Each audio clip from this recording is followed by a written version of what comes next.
I'm presenting the same slides which we presented actually a paper with Sir Professor Manish Kumar Sir at the Institution of Engineers seminar. It was All India seminar and the theme was Waste to Wealth. So there were variety of papers presented like how to utilize waste products. Most of them were from agricultural background, agriculture waste, how to use it in terms of some chemicals or producing petrol or something like that. So majority of the papers presented were of agriculture base.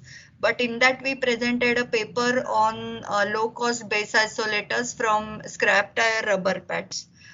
So this is we all know that scrap tires recycling. So what is the need of this study?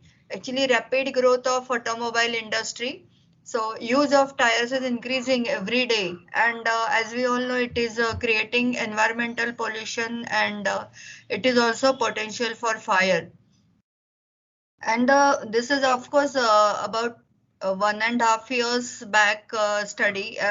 So that time, the data available was around 1.2 billions of waste tire rubber is produced globally in a year.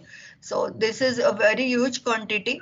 And out of that rubber, about 27% are sent for landfill or stockpiled or dumped illegally. So they are not properly utilized in any way.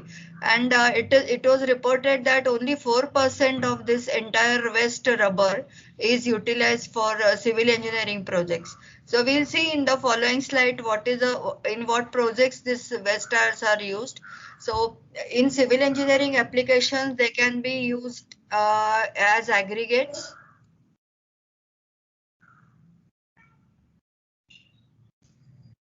Yeah, so they can be used as aggregates or they can be used by tire pads as seismic isolators. So the product benefits, sir, am I audible? Yes, ma'am. Yeah, because there was some connectivity loss. So the product benefits are the enhanced durability and resilience, energy dissipation capability, and the tires are actually they are easy to maintain and they can be installed also easily. So there is one more advantage of safety and comfort.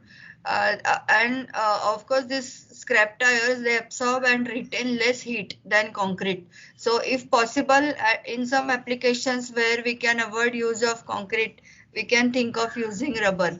So, like some non-engineering applications of rubber, we can see here that making of some tracks or landscaping, outdoor surfing, and sport surfing, etc. So these are all related to traffic, road related applications of scrap tire rubber.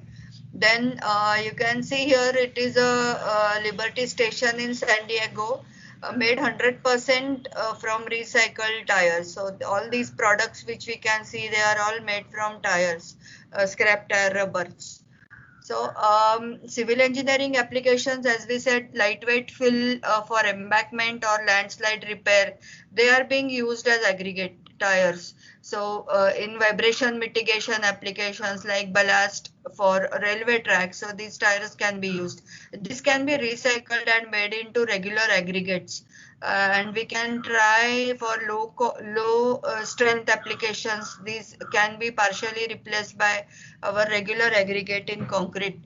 So coming to our earthquake engineering, we all know these are pictures of Bhuj earthquake, and most of the structures which collapsed were of masonry type in that region of Bhuj, Anjar, and the nearby villages. So in 2003, we have seen this. There is the first application of base isolation in India for Bhuj Hospital, and that time lead rubber bearings which were imported from Robinson Seismic Limited were implemented. They were installed at the top first floor level. This is basement and that level at the top level of the column. These isolators were installed. So base isolation, we know this is all philosophy of base isolation. We can place shake table. This is actually experimental setup, some shake table, or you can call it as a foundation surface, and then sand filling, and then some isolators placed, and this is the small structure. This wall, this we know, fixed base and base isolated building, the difference.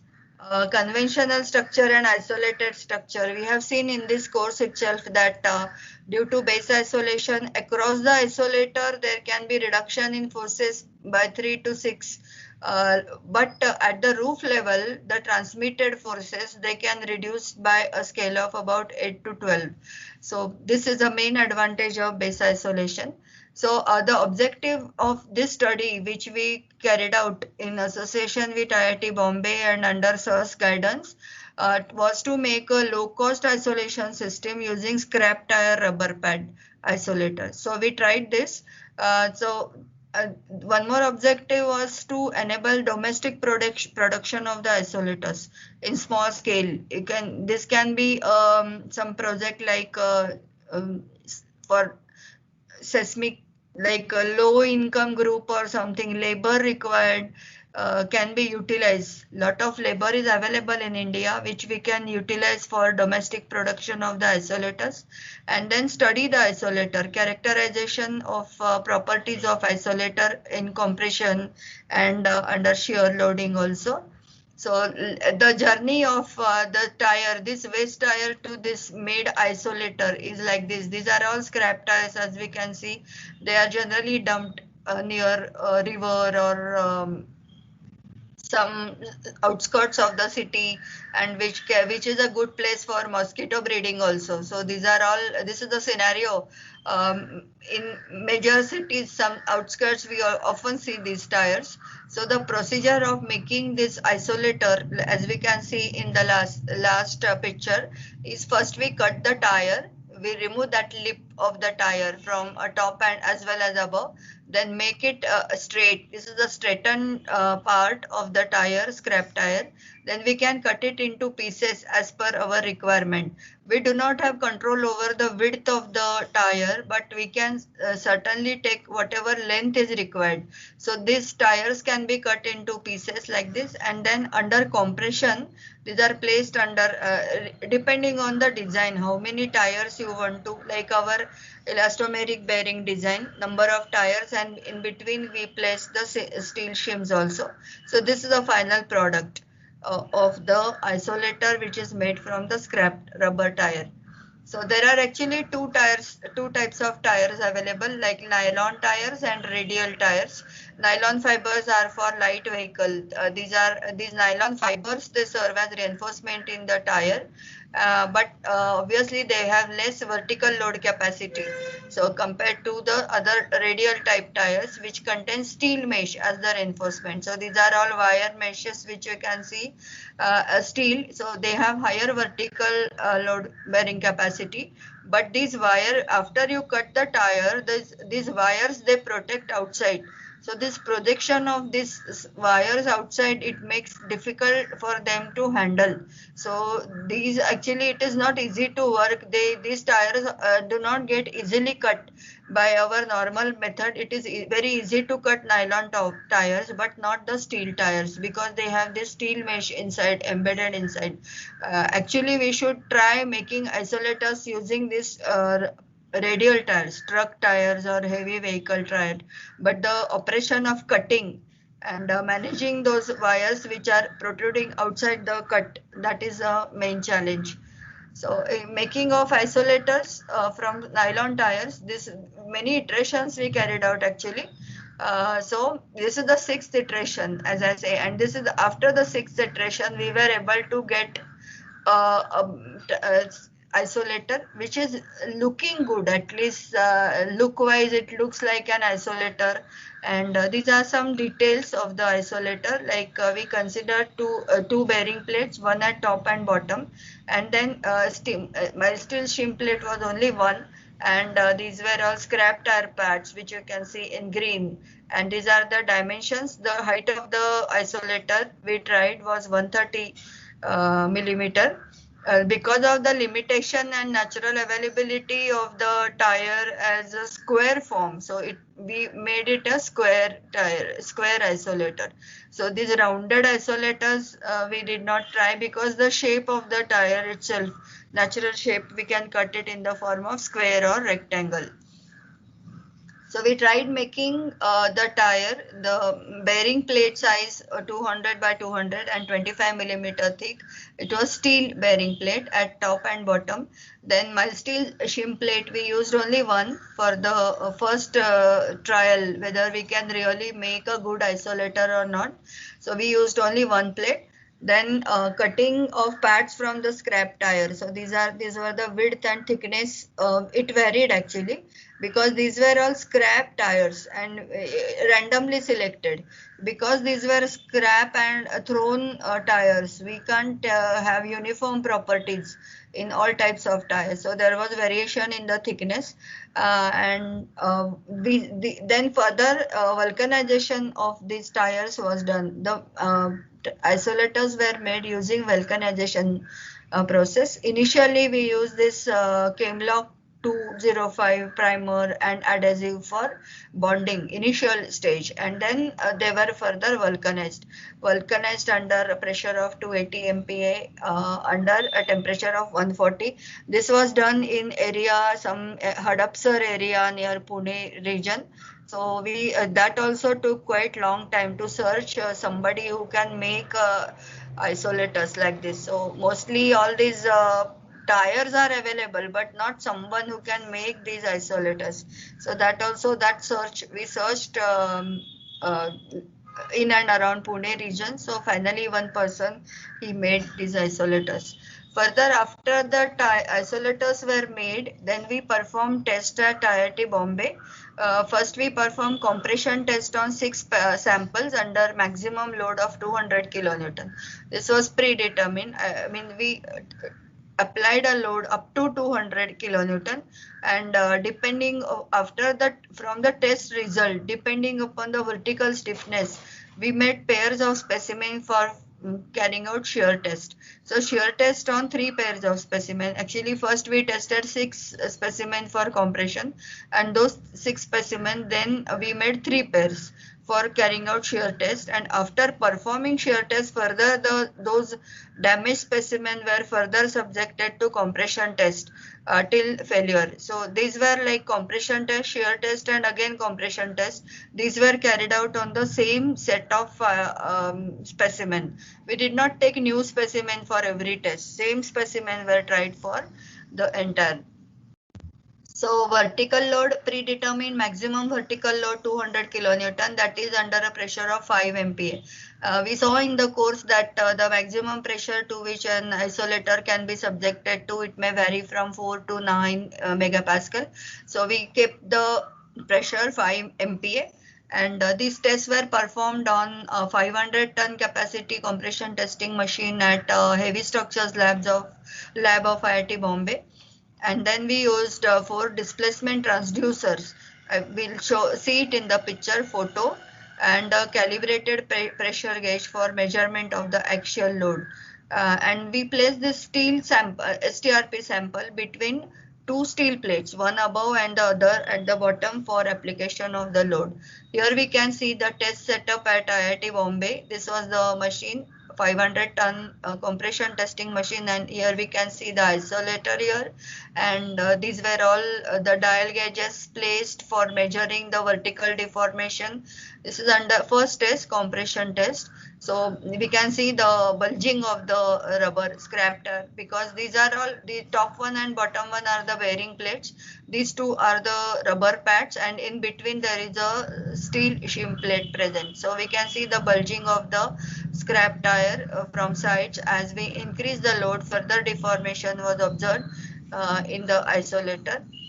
And here we can see the measurements, the measuring dial gauges and data acquisition system. These are some test results. Load deflection curves in compression. So we tested 6 specimens. So these are all sample 1 to 6, and the deflection, load deflection curve, these were all plotted like this. So vertical stiffness we calculated as the slope of the graph. and average vertical stiffness we'll see in the slides ahead. We found out average vertical stiffness for all these isolators. As we can see, the graphs are smooth, and this was predetermined load 200 tons. So obviously these graphs approximately they will stop at 200 or 20 ton, and we can see observe the load deformation curve. Based on the vertical stiffness of the isolators, we paired them. Like for example, some samples which have very close vertical stiffness, they were paired. So for shear test, to investigate shear tests were further carried out to investigate the horizontal stiffness. So the same specimen used in compression test were tested under 5 MPa, which were tested under 5 MPa. In compression now we use the same specimen for performing shear test, and these tests were done on 3 pairs of the samples with nearly equal vertical stiffness, and they were tested at constant pressure, vertical pressure of 2 MPa. So this is a test set up in the heavy structures lab of IIT Bombay. We can see here pair of isolator for shear test. So this is one specimen and this is the other specimen of the isolator. And these are the graphs, stress strain curves for STRP specimen in shear. And as I said, the pairs 2 and 5, the 3 pairs 2 and 5, 1 and 3, and 4 and 6. So these were the 3 pairs tested, and after testing, the stress strain curves were plotted for the 3 pairs of the specimen. More or less, they follow same pattern, stress strain curve. Then these are some results. Horizontal stiffness we obtained from shear test. So this is pair 1, pair 2 and pair 3 for 3 pairs of the isolators. Effective shear modulus G effective was calculated. So this is G effective, which we got more or less same. Thickness of the rubber, total thickness of the rubber, it varied little depending on the thickness of the tire used. And then the average horizontal stiffness, we found out 4.38 into 10 raised to 5 Newton per meter. This is K effective formula, which we studied actually in this course. G effective into A divided by total thickness of the rubber. So we got the horizontal stiffness. And then the ratio of vertical to horizontal stiffness. So this is K vertical average of the samples in pair. So pair 1, 2 and 3, these are the vertical stiffness values, and then we found out the average vertical stiffness, horizontal stiffness, and then the average horizontal stiffness value, and a ratio of vertical to horizontal stiffness. As we can see, vertical stiffness is very large compared to horizontal stiffness, but though these were the West tires, still we were able to get close properties like 45, 53 and 47, and the average value of the vertical to horizontal stiffness was 49. Then in the third part, we tested the specimen again in compression test on STRP post shear test. Means first we conducted compression test, then shear test, and again last compression test till the failure of the specimen. As we can see here, the aim was only to notice at what load the specimens are able to sustain load, and at what specimen do they fail. Failing in the form of like excessive bulging of the specimen rubber, as we can see, and further there were cracks also developed. Tearing of the rubber was observed. So also specimen showed decrease in the load carrying capacity, and they were able to carry around 120 to 130 ton capacity, or 1200 to 1300 kilonewton. In this range, all 3 pairs failed. So this is after the shear test. So post shear test till failure, we again tested this till failure. All 6 samples were tested, and these are the graphs showing the load deflection curves. So load carrying capacity, as we said, around in between 120 to maybe 140 ton, all specimen failed again. So these are the results after post shear test. So the summary, like average vertical stiffness we get is 21.5 into 10 raised to 6 Newton per meter. not as comparable as our standard laminated rubber bearing or elastomeric bearing, but still it was found that those scrap tires, they are showing good properties. Then the shear modulus was found out as zero point 0.8 MPa, and the horizontal stiffness we found out that it is around 2% of the vertical stiffness. So the conclusions were stiffness adjustments we can make by changing the number of layers of rubber. Still, because this was experimental isolator and first time experimented with, we were not sure whether we will be able to make or no. So we tried only with one steel shim plate, but still we can increase and redesign actually with increased number of steel plates. There is limitation on the thickness. You cannot have any thickness of rubber here. Thickness of the tire equal to thickness of the rubber sheet which we provide. So that is one limitation. But still there are environmental benefits. We can recycle the scrap tires and utilize them for some good purpose. And we can make lightweight seismic isolation pads. Weight is less. We can lift, anyone can lift them easily. By otherwise, this scrap tire material, which is waste, we can utilize it for good purpose. And domestic production is possible. Robinson company, what they are manufacturing, or in New Zealand also, like standard heavy equipment and making procedure. But here domestic production by even our Hadapsar or Bhosri area, they are able to make such isolators. Material is not, material is scrap material. Only what we need is glue is required, some bonding material like Chemlock, and in between this for during vulcanization we placed some thin layers of rubber. These were also waste tires cutting operation. So these tires were used as a further bonding material for rubber, and it is a good low cost alternative to conventional bearing. So we aiming at some applications like massive structures or masonry structures or pedestrian bridges or some equipment isolation. So the work is not yet complete. We are still, it is going on, and we have now 10 to 12 isolator samples ready with us at our college, Pune College. So we are going to test them at IIT Bombay. Further testing will be done at IIT Bombay.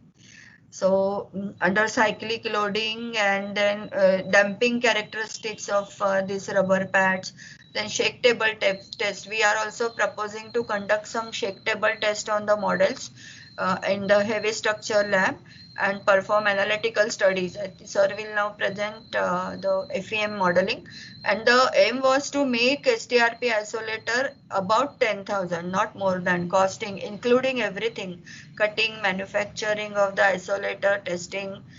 So that cost is one more criteria. Of course, we have to advertise this to industry people. uh, Nobody will be easily ready, okay, we will use these tires, not like that, but we can start with some small scale applications in villages in earthquake prone zones.